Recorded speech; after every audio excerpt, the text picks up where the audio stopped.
Hello, I am back for part 3 on prepositions now. What we're going to look at now is the addition of a preposition with a definite article and your word.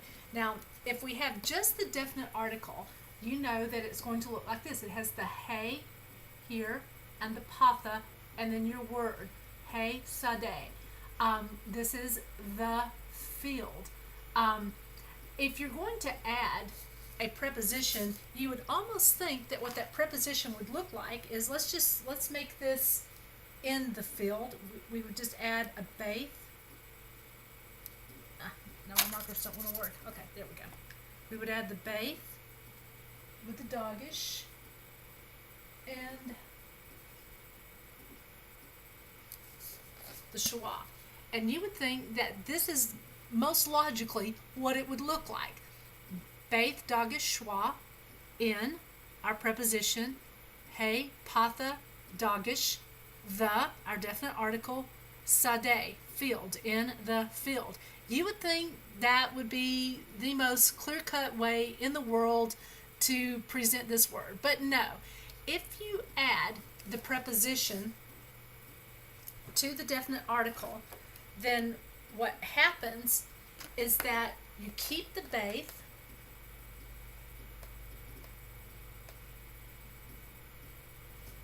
you lose the schwa and take on the patha, you lose the hey,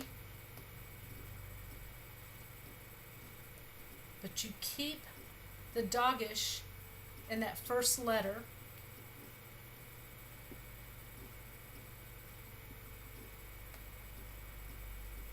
So this then becomes in the field.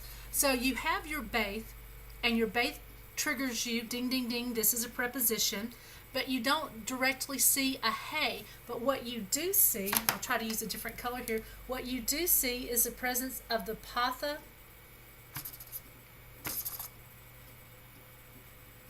and the doggish. And that's going to trigger you that, hey, this is my this is my definite article. So we have the preposition baith, then we have the patha and the doggish, and that triggers you that you have a definite article. So this is literally translated in the sade field, in the field. If you will look in your book, they give you several examples, and I think they use the same examples that I have on this sheet here. We have in the field, which we've already gone over, and then we have the king, like the king.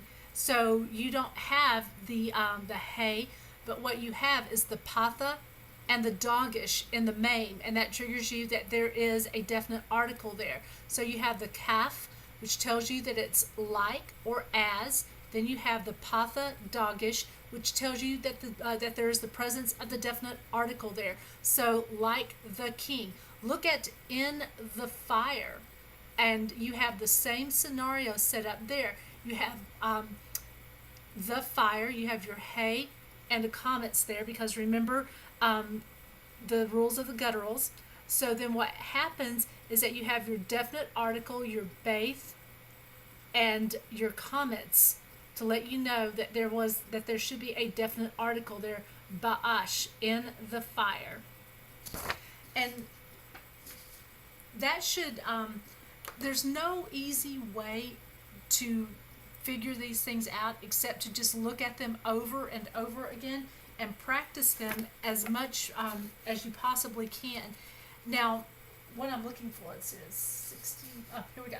We actually have, or I have here, and I think this is also in your book.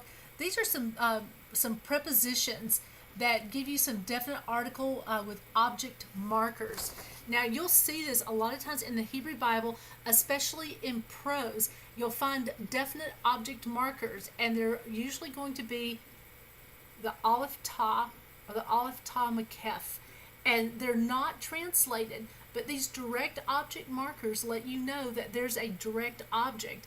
Here we have Bara Elohim et HaShamayim. Bara, he created, Elohim, God. Et is a direct object marker, so it's not translated.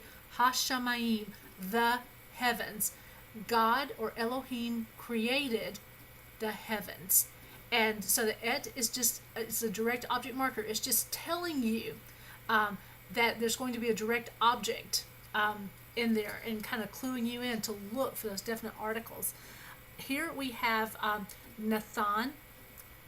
He gave ha navai. He gave the prophet. The prophet. He gave direct object marker. Not translated. Hasofer. The book. The prophet gave the book Lamelech to the king. And then here we have Ha'av.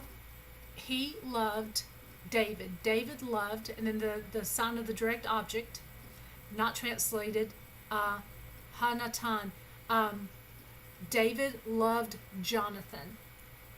And then here, Natan, he gave the king, sign of the direct object, Torah, he gave laws to the people. The king gave his laws to the people. Now, I wouldn't expect you to translate a lot of this, but I think this is also in your book. Look at those and be familiar, because I may on the quiz throw in a translation just to let you guys play with it for a little bit this time around.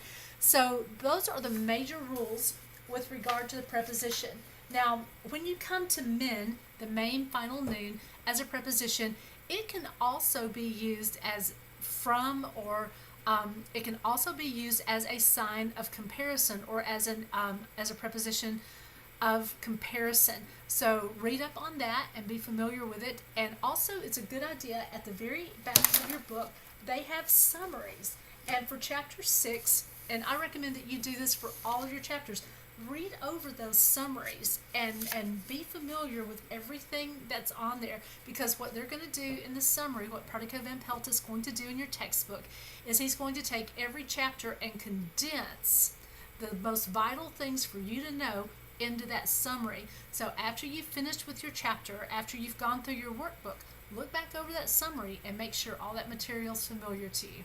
All right, very good. We are on to something else now.